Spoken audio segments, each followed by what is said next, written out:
প্রিয় দেশবাসী, আসসালামু আলাইকুম। আশা করি সবাই ভালো আছেন। যে যেখান থেকে দেখবেন সবাইকে অনেক অনেক শুভেচ্ছা। আর যারা পরবর্তী দেখবেন তাদেরকে অনেক অনেক শুভেচ্ছা জানিয়ে আমার মূল্যবান কিছু কথা বলতে চাই।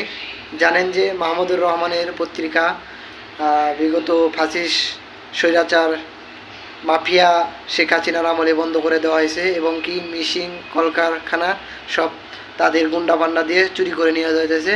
সো সুখবর যে 22শে ডিসেম্বর আমার দেশ পত্রিকা আবারও চালু হতে যাচ্ছে।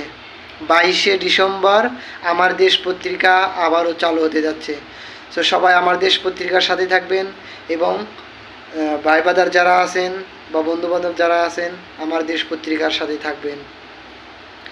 এবং কি ফেসবুক ইউটিউবও আছে, আপনারা চাইলে আমার দেশ পত্রিকা লিখে ছাড় দিলে চলে আসবে ইউটিউবে ফেসবুকও। তো সবাই ভালো থাকবেন, আল্লাহ হাফেজ।